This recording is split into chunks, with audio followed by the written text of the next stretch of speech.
welcome to this episode of BYOB. Bring your own book, boys, booze, anything that starts with B. It's welcome here on our show. I am one of your hosts, author Nola Nash, and she is... I'm Laura Kemp, and she is... Alka Joshi. We are so excited to have Alka here with us today. I had the opportunity to meet Alka when I went down to visit Pam Stack with Authors on the Air, our executive producer down there. And we were in Florida, and you were at the Southwest Florida Readers Festival. And we got a chance to meet. And the first thing I noticed about Alka, other than her beautiful book, was her fantastic sense of style. She was like the most stylish author at any of the tables all day long. I was like, I have to go say hello to that lady right there. And I'm so glad that I did. Along with your fabulous style, you have fabulous books, and you're just such a sparkling personality. And I was like, Laura, we have got to interview Alka. Yes, she pushed hard. Well, I was delighted to meet you in person. It's always fun to meet readers in person, because they'll tell you things about themselves and what the book meant to them that you can't get from like a big audience that you're talking to. Absolutely. Now this is a trilogy that you started with The Henna Artist. Book that we are going to talk about today is The Perfumist of Paris. I was super excited when I walked into Landmark Booksellers, which is our little bookstore in Franklin. Laura and I have been in there several times. And on their new release shelf was your book. I was like, I know her. I love it when I get to say that. I know her. I know them. And it was a lot of fun to see that. And it was just really exciting. And it is a beautiful book. I'm going to let you tell the audience a little bit about yourself, about who you are, other than just being a fabulously stylish USA Today and multiple other things, best-selling author. What do you want them to know? I am also 65 years old, and I did not start writing until I was 51, 52. And so one of the first things that I like to tell people is that, your life is not over just because you've gone past the 50 mark. And I don't know if you guys know this, but Forbes named me as one of their 50 over 50 this year. As women over the age of 50 who are doing something, fun and incredible. So, congratulations. Yeah, thanks. So what surprised me about readers is that many people over the age of 50 contact me and they say, wow, if you can do it, maybe I can do it too. And I think that is an incredible thing for people to come away with. But at the age of 50, 52, I can't remember now. See, I'm old. No. But at that age, I was looking for something to do because my business was in a slump along with the rest of the economy during that global recession that we had. And I was looking for something to do. So I found this Masters of Creative Art program. And I ended up getting an MFA, and my thesis became The Henna Artist. So that's how the whole thing started. And then as soon as I was done with The Henna Artist, then I started the second book because the character of Malik would not leave me alone. And the character of Malik is all about integrity and loyalty and how much he loves these two sisters, Radha and Lakshmi. And then once I was finished with that, I realized, oh my goodness, we don't have a story about the third main character, Radha. We have Lakshmi, and then we have Malik, and then where's Radha's story? And I knew Radha's story from way back when. I knew it when I was writing The Henna Artist. I knew all of the stories of these people and what was going to happen to them 10 years down the line, 20 years down the line. So The Perfumist of Paris came about because Radha is in 1974, 32 years old.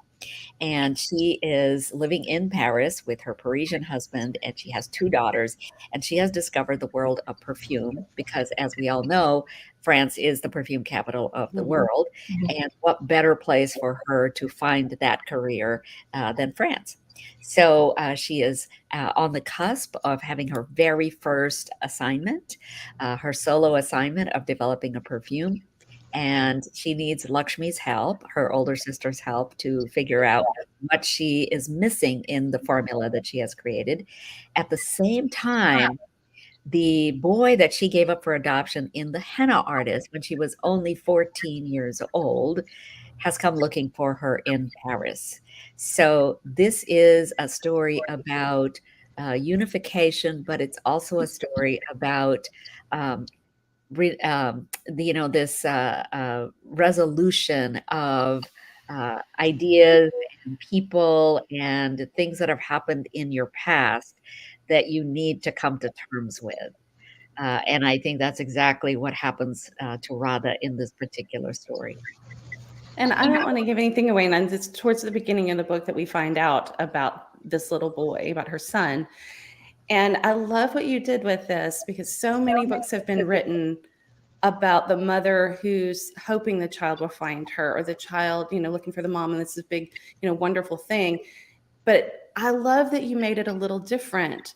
She's not entirely sure. And in fact, for a long time, really avoided actually getting in contact with this child of hers, because of what that would mean for her life now. The pain that it was to give him up, but then having to move forward, and this being many, many steps backwards for her, and what that would mean to the new life, the new husband who does not know about him. And there's a lot of conflict there. And there's a lot that you don't think about when you think about moms who've had to give up children for adoption. There's that moment where they make that decision, but you don't really think about all the other factors that necessarily go into whether or not that reunion is something that both sides actually want.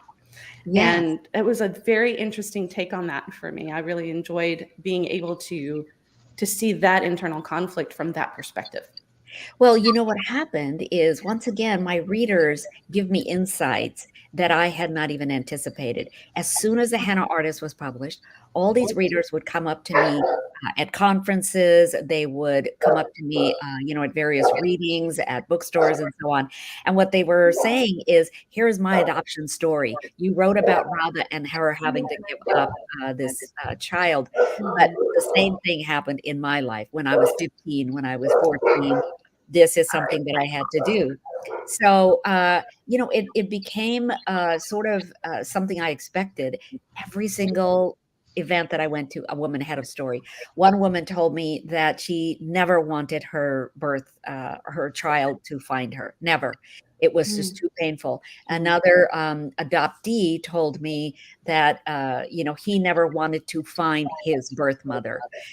So there are all kinds of things that go on. It's not the hallmark thing that we all expect it to be.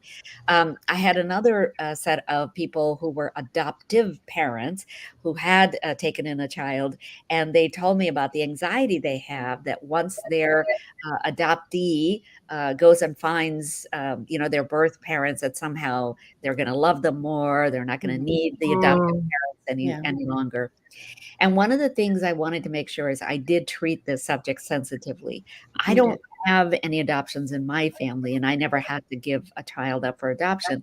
But I think to those women who were made to feel ashamed, or made to feel as if they were reckless and careless, and they were ending up with all the burden of this child that they grew in their bellies, without the boy ever having to, pay any price for it.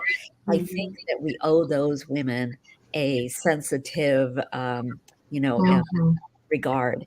And so one of the things I did was I talked to adoption experts, and one of the men I spoke to was a South Korean kid. When he was 2 years old, he was adopted out by his mother, who couldn't take care of him anymore. And he went to like a Christian missionary school or something. They sent him off to a couple in Minneapolis. Now, Minneapolis has many fabulous things, but it's not diverse. And so he found himself as the only South Korean kid, for miles around. His parents are white. His school is white. So he was having kind of an identity crisis as he grew. He wanted to find his birth mother. So he did find her. And then he went off to Korea. He set up a time to meet with her. He went. She didn't show up. He called her. She said, I can't do it. He said, all right, I'll wait for you tomorrow. And she said, okay, I'll be there. She didn't come. For 2 weeks, she never came.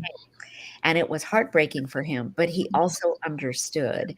It took him a while to process it, but he realized it is just too painful for some birth mothers to do that. And now he has become an adoption counselor, of all things. Wow. So I think that was a great insight that he gave me. It's not always kumbaya on all sides. Did those stories paint some of the narrative in the of Paris? Because I heard you say earlier that you had these characters, like stories already in your mind. How much of that was already there, and how much was like kind of painted by these stories and the research that you did? Well, I knew that Radha was going to eventually have to face up to this child. I knew he was going to find her in some way. And in a very early version of the henna artist, I had written that he found all the letters that had been sent back by Radha to Kanta, the adoptive mother. Kanta had been sending Radha all these pictures of Nikki growing up. Here he is playing cricket. Here he is getting an award.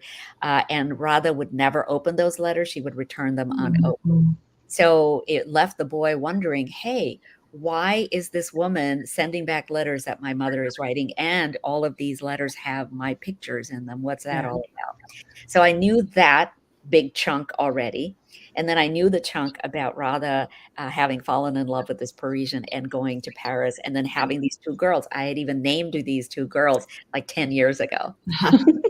It's funny how it all comes together in pieces like that. Yeah. Yeah.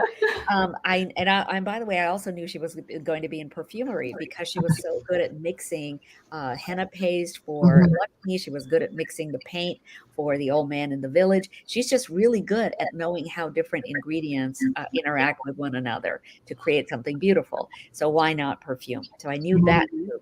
Now what I had to learn was, okay, so now what is going to happen in this story that is going to sort of come together with this boy who wants to be in her life? How is all of that going to come together? And one of the first things that we know is that scent is memory. Yes, for sure.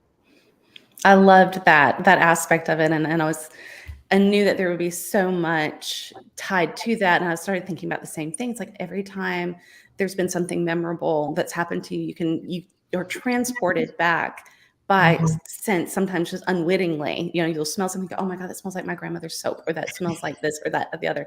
And it does transport you back, but also you kind of play with, what if you didn't want to go back there? The scent is going to do it whether you want it to or not. And bad or ugly, it takes you right to that moment. It does. Not. I do keep some of my grandmother's perfume. It was an Estee Lauder, and it's like a paste.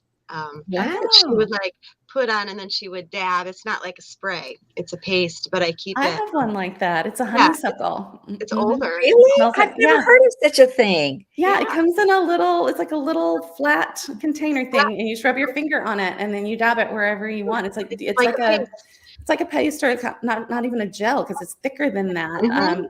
It's thicker than a cream, and it really does, your body heat warms it up. And so you just rub your finger on it, and then you dab it wherever you want. And I have one that's a honeysuckle. And so it is very old fashioned, kind of an old fashioned way of doing that. And it's very concentrated, so you only need a little bit. It's like a makeup compact. It is. The paste is in there, and it just reminds me of my grandma. Every time I smell it, takes me right back to her house. I can see where she would sit. I could see what she's wearing. It's so nice. Isn't that amazing? And my dad was telling me, when I was telling him I was writing this book, he said that in the village where he grew up in India, the men would oftentimes, they would take this cotton ball and they would saturate it with sandalwood oil or whatever it is, they liked, and they would actually leave it in their ears all day long. Just this little cotton ball, and it would make them smell good all day. And anytime they didn't want to smell like it, they just took the cotton balls out. I thought, well, that was very interesting, especially the fact that men were perfuming themselves basically, and I guess putting it in their ears. That's interesting. Yeah. And I guess men actually have perfumed themselves. We just don't talk about it as much. One of the things that I did find out when I was doing my research for The Perfumist is that, just like in so many professions like fashion, men have always ruled. Men have been the major designers. Men have been the major perfumers. And it's only in the last, let's say, 20 years that women have started to get into the ranks of master perfumer. Very few women ever climbed those ranks. And I don't really know how they got there. Well, I yeah. actually I've heard something about that because men are so able to hyper focus on just one task and women are more multitaskers. That's what I've heard, is that it's easier for them to kind of zero climb in on that one. just zero in on that one thing. Where Yes. women, we know we have a million things to do Yes. at Yeah. once, though. We can't just focus. That's what I've Yeah. heard. Maybe that's what it is. I don't know, but I think it's lovely that women Yeah. are really getting to be master perfumers. Yeah. Mhm. And I got a chance to speak to so many of them, you know, in New York City and in Paris and in Lisbon and in Grasse. They're, you know, they're doing all kinds of fabulous things. And a lot of them, because the big companies wouldn't name them as master perfumers, they went off to start their own little boutique perfumeries. Oh, yeah. That is Yeah. beginning to be a really big thing. Yeah. Good for them. I was going to ask you about your research for this because this is a very specific niche Sounds very of interesting, doesn't a it? career that not everybody has that kind of knowledge. And your knowledge, you know, just the way that you sprinkle in what it is that she does, it's Yeah. seamless. It's not like, here's your lesson on being a perfumist. It's not like that. It's in her day to day. It's in the things that she's working on. But it is very, you know what you're talking about, because this is not just kind of generalizations that we could figure out. I mean, this is how this works. How did you get that kind of intricate inner working of that career? Well, you know, I talked to so many people in the perfume industry, and every person I spoke to, I would say, can you recommend I speak to somebody else? And they all would, and they're all in that higher degree where they have a lot of knowledge about the whole business. So then in Grasse, which is a southeastern part of France, I actually learned where perfume is compounded. Like, I never thought about this. In the major perfumeries, you know, you end up with a vial, which is the essence of what the master perfumer has designed. Now that vial has to get, produced over 10,000, 30,000 Right. bottles, whatever it is. And so there is a place in Grasse which just does that. That's all they do all day long. And then the bottling, you know, have you ever thought about every perfume has their own bottle? Mhm. And that bottle is a big part of the marketing. Like, it's about 30% of the actual marketing. And they make a big deal about the bottle and how it relates to the perfume. So that kind of thing happens in Cross as well, where the bottles are made. So yeah, I went to all these factories, went to all of these boutique perfumeries and the large perfumeries, and it was so much fun to talk to all these people who love what they do. And you Yeah. have to be surrounded by that all the time too, because I can imagine that would be, you know, if it could get to you after a while. I mean, I don't know how they keep those scents You'd separate like and being coffee surrounded by grounds all of on that all and the time, right? mixing. Coffee Yeah. grounds that clears the nose of the smell, and then you Yeah, have the next one. Yeah, you have to have your yeah. consider If the you don't, Cleanse the palate. yeah, they did say that they're a lot like sommeliers, right? Mhm. Isn't that what sommeliers have to do? Like, you know, once Mhm. you smell one wine, you know, you kind of have to put the coffee grounds in and do Yes. that. Now the Like master walking into a perfumers, Yankee Candle, I get nauseated. Like I can't Oh, even imagine. doing it once. Ah. well, you know, at this one lab I went to, there was so much scent because there are like 6 different lab assistants like Radha who are working in their own little stations. And it was overwhelming when I walked in there. Like, I started to get a headache. And Yeah. I asked one of the lab assistants, I go, how can you work in this environment? She said, Mhm. you know, it's like background noise to us. We are only smelling, we are capable of only focusing on the scent that we are working on right now in front of us. Hmm. I think you actually used that in the book when you were talking about what Radha was doing. It was like it was background noise Yeah. that, you know, that just that smell. You got to imagine you smell like that everywhere you go. Like, you know, it Yes. permeates you, it becomes part of who you are. And Yes. I thought that was very fascinating. I'll tell you a couple more things that made it into the book from my real life research. One of those was that Yves Duchery, he is one of the people I interviewed, and he's been in the perfume industry, and his whole family's been in the perfume industry for centuries. So he told me that there was this woman who made it into the master perfumer ranks in the 70s, and her name was Sophia Grossman, and she smoked all day long. And I thought, oh my God, how can anybody who smokes be able to develop perfume? Well, this is why the character of Radha's boss is Delphine Silberman, and she smokes like She a chimney, smokes. right? She So does. I wanted people to be able to say, "Hey, I wait a love second, that. why can somebody who smokes like that be able Yeah, to that's smell?" so I interesting. thought the same thing, and I love that you put her in there. That to me made it like just made her so much more unique. I mean, the fact that she's a woman, first of all, in that field is Yeah, very unique. The yeah, fact that she smokes like a chimney, like this is, I liked that about her. I thought she is so unexpected yeah, for that particular field that you yeah, instantly are like, this lady's a badass. She's going to do things her way. I yeah. like it. And she's I also like, unexpected in that she's not married. You know, think yeah. about the 70s. Almost Mhm. everybody was married, and Mhm.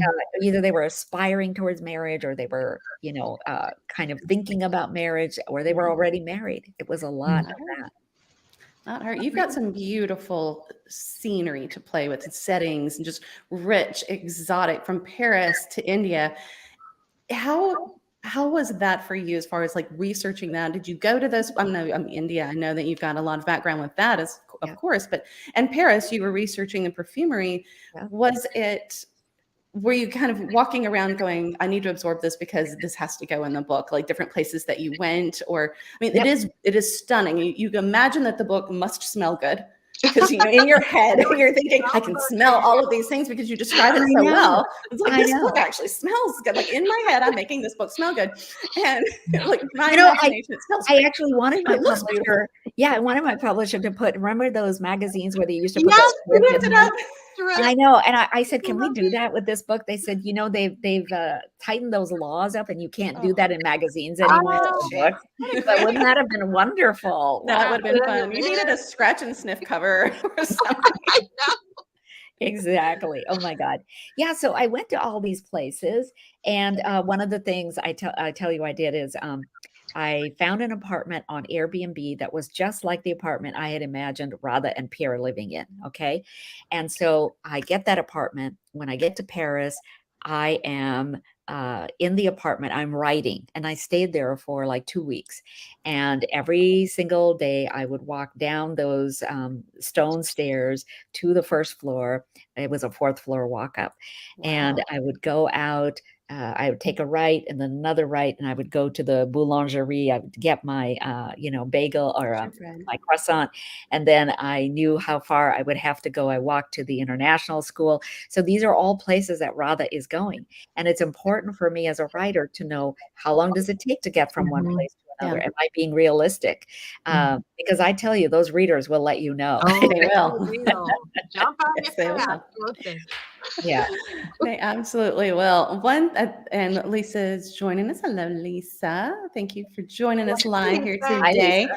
And yes, the book is fabulous. I do hope that you will pick it up. It is a very fascinating read. And, I noticed I'm reading out of order because I wanted to get to the Perfumist of Paris before we talked. And it's okay. Like, if this is the book you want to read, I know that you'll learn more about the characters if you started with the henna Yeah. artist, but it's actually okay to pick this book up. You do a beautiful job of kind of letting us know where we are and it being this sister story. Yeah. You absolutely can just pick this one up. I recommend all of them, but if you do just simply, or if you're fascinated by the perfume, or if you're fascinated by the Paris element of it, you can just pick this book up. I felt like that was an important thing to note, knowing that it's a series and we are all talking further in the series. Some series are not like that. I Yeah. know the series that I write, you're going Yeah, to have to start mine with book either. Yeah, one, start at the but first I one. love that you can just pick Yeah. this one Yeah, up that's neat. and read it as well.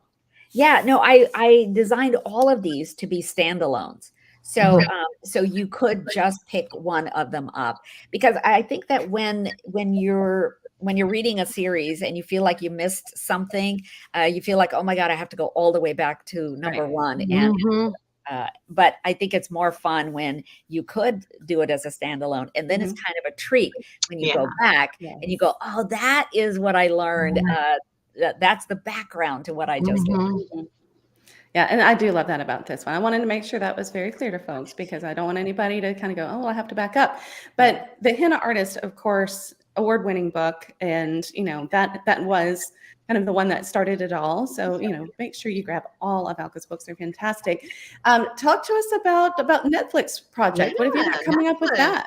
going on? So they are right now, everybody's on hiatus, right, in Of course. Hollywood. Mhm. And so nothing is happening at the moment, but things are progressing. Netflix loves the project, and Yay. Frida is And is very it the henna artist? Is it the henna artist that yeah, they're using? Okay, yeah. I thought that Yeah. was the one. Yeah, and Frida Pinto is very excited about playing Lakshmi. And Ooh. I don't know if you know this, but she sent me a text in 2021, I think 2022, I can't remember. No, 2022, when she had her baby. So she sent me a text saying, Alka, this year I gave birth to two things. One was my baby boy, and the other was the henna artist as a Oh, screen adaptation. sweet. I know, and I thought I'm never going to erase that. That No. text No, is here. I wouldn't either. I would print it out. It's on Somebody the loves frame. your It's on the project wall in front of where I write. Yeah, that's what you do with It's that. like your baby, and when Exactly. you love it that much, it's so precious to you. Yeah. So neat. Do you guys ever find in like as you are writing, do you ever find that the characters are just jumping off the page and doing things that you wouldn't expect? All Always. the time. You got to chase them back Always. down and go, get back over here. That's not where I told you to go. Things all the time they're not supposed to do. But yeah. Mhm. I love Isn't that weird? Isn't that like that's when you know you are in the zone. That's when you Yeah. know Mhm. things Yeah, are good happening. stuff going on. Yeah. Yeah. When Going in that the direction we're happens, supposed to go. I always say the book is not coming to me, it's coming through me. Yeah. Yeah. You're just Because kind of I've lost control. It's like it's not the only In a good connection I way. have to this is that I own the fingers that are on the keyboard. That's really Yeah. it. Beyond that, it's Absolutely. coming Wow. from somewhere else. Mhm. I Wow. love it when that happens. I really Most do. authors will say that too, I think. Will agree Mhm. that happens a lot. Do you guys I love listen to music while you are writing? Do you need I peace don't. and quiet? I need I quiet. I do both. And it depends on where I'm writing. Some of the books I tend to have to be in a certain spot and like in a certain mindset. But if I'm listening to music, if I'm not just in a coffee shop where it's just that background sound that easily fades away, if I'm at home and I need something to kind of perk me up a little bit, it's reggae. I listen to reggae Wow. music Wow. no matter what I'm writing. And I write paranormal and historical fiction. And so reggae makes no sense, except that it has a steady beat. It's a predictable beat.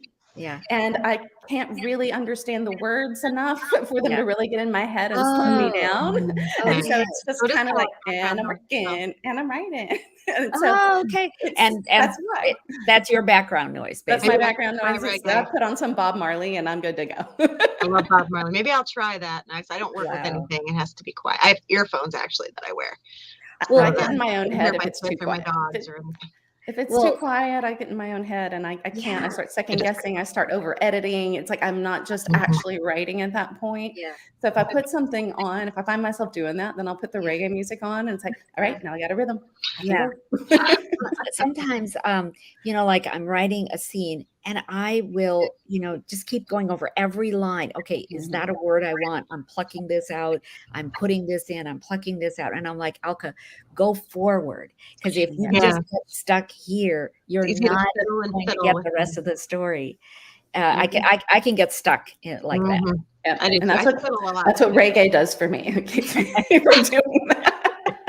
Such a random I guess we thing. fall in but- the cure for that. Just put on reggae music. Just put in huh? reggae Yeah. music. It's See fine. if it works next time we start fiddling with stuff. And Laura, do you have any practices like that at all? Do you, This is the weird thing. I work at a middle school, and I find that I work best when I pull it up at school and start writing.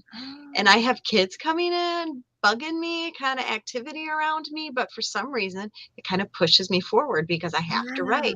So I write at school sometimes when I don't have to be in a class. When Okay, I was in the classroom, I did Right. that too. My students, I was let's- an English teacher, and they would Yeah. write. I would write, and it was great. It works. Yeah. Well, okay, but let's parse this because maybe when you were a girl going through your classes, maybe that's when you started thinking, I'm going to be a writer someday. Maybe Mhm. that's why at school, both Maybe. of you guys are able to write because that's where you started. You're just going Maybe. back to when you were girls. Yeah. I love Lisa's question. So Nola, when you stop after the reggae, are you ready for jerk chicken and a rum cocktail? Let me tell you something, Lisa. Yes. I am Yes, ready for definitely. rum cocktail any minute of any Chance. day. I will test that. Laura will attest to my love of a rum Yes. cocktail Yes. at any point in the day. However, the reggae does tend to put that idea to the front of mind if it has, for some strange reason, slipped a little further back. But that's yes, Oh my God. absolutely. And Tracy says she gets music playing and not music with words. Yeah, it's always for me. The words get in the way. Classical music. People, I know a lot of people write with classical music and things like that. I can't. I get. I don't know. It's not my thing. It's. I Yeah. love classical music as a general rule. I mean, at some points for some things, but not for writing. I need more of that kind of intentional rhythm to go, and that's why the reggae works for classical me. music all over the place sometimes. It Well, can be. You know, it's interesting we're talking about this because when I write about India, I've never thought about putting on Indian music. I was going to ask you about that if you did Yeah, that. I should just put on some instrumental, not the Bollywood stuff because that would be really That would be everywhere. yeah, but just the instrumental stuff like Ravi Shankar or something, just a sitar playing in the background. I think that would be really helpful. That would be really nice. I think that would be, yeah. And they have some beautiful music. Paris has beautiful music. I mean, you've got some great backdrops musically and just visually. And your books are very, very sensory centered. And I love that about them. I mean, whether it is the visual art or just the smells of things, even henna. Henna has such a distinct smell. Yeah. And I mean, it is very fragrant and very reminiscent of where, it came from. And what a great way to add the music. In the Perfumist of Paris, I thought, what was going on in the 1970s? What would have been iconic music? And Edith Piaf, I think, Nina Simone, those were very beloved Parisian. Well, they're not Parisian, but Edith is Parisian, but Nina Simone is not. But just that flavor of that time period. They were really into jazz. They were really into the Black musicians and the Black singers. They were really into that. So it was fun to be able to play with that a little bit in the scenes and the backgrounds. And then with the courtesans of Agra who are going to help Radha with finding that scent that she's missing. It was, I could hear the music in my head that the courtesans are playing, along with the musicians. They are dancing and they're playing all of these music. And the dance is a very heavy foot slapping kind of dance, feet on the floor, not like tap, but similar in the sense that they're really slapping the floor. And the music is really, it's a rat-tat-tat. I just can hear it in my head as I am writing about it. And that's really fun. Yeah. That adds a lot. That does add a lot. So we are going to play Fast Five with you. And I have a graphic. Where's my graphic? I've gone away to the comments over here because the comments have been great. But here's our graphic, our goofy guy for our Fast Five. So if this tells you anything about the questions we're going to be asking you, Alka, here you go. I know somebody who looks like that. Maybe that's it. So we're going to ask you 5 questions that you absolutely know the answer to because they're all about you and there's no wrong answer, which we love. So no wrong answer. I love questions with no wrong answer. But we're going to give you, let me get my timer set. We're going to give you 45 seconds. We're going to read the question. We're going to give you 45 seconds to give the audience the answer. Again, quick questions. I know you know the answer. No stress at all. And question number 6 may be where you got your fabulous rings, but we'll talk about that in a minute. But we're going to start with the first one. Laura, do you want to go with the first question? Sure, this one should be pretty easy. All right, here you go. You ask the question, I'll start the time. Okay. How do you take your coffee? I don't drink coffee. I drink tea. So I will drink chai. And there's this wonderful masala chai like powder that you can get on Amazon. So it saves me from having to grind up all the spices by myself. And it's delicious. Oh, I love a chai tea. I love a chai tea. That is a good answer. Good answer. All right. 45 seconds. Not even 45 seconds. That was quick. I like it. And I don't know, Laura, if I have the questions in the right order or not. So I'm just You just pick one of them. That I didn't. The one I always that I always seem to be on the list to answer. I'll do this one. What is your greatest phobia? Go. My greatest phobia. Oh, I really am freaked out by spiders. That's oh my God. I freak out. Like today, I was in the kitchen. Now, what is a spider doing in my kitchen? Like I understand when he's, creeping up the walls of, my living room or something, but there he was on the counter of my Oh, no So business being there. I know that the Buddhists don't kill anybody, and a lot of Hindus are very religious. They don't kill anything, even insects. But I took a spatula and I just sort of what's it called? I scooted him along until he was in my sink, and then I'm so awful. I turned the tap on and he went Oh, down the drain. good But job. oh And my there we go. God, There's it our just timer. freaked me out. Good answer. I agree with you. I have done the same thing. I have washed a spider down the drain, I and tried the I'm not same. even all that afraid of And them. my husband will Yeah. not do that. He will actually pick it up on a tissue and he'll put it outside the house. He did Yeah. that with a mouse once, and it drove me crazy because I said, "Hey, It'll that get little back mouse is going to come right back, right?" Yeah. Mm-hmm. Oh, I share your phobia. Hang on a second. I've lost my audio. That was my fault. Oh, Where'd they go? we can hear you. You're here. We can hear you. Maybe she can't Okay. hear us. All right, Laura, I'm going to let you ask the next question because for some reason, my sound has gone away. Oh, that's not good. Are you timing us still, Hang Nola? on. Are you timing us? Now we're going. Why Okay. did my sound go? Ask the question. What is your favorite word that starts with the letter Y?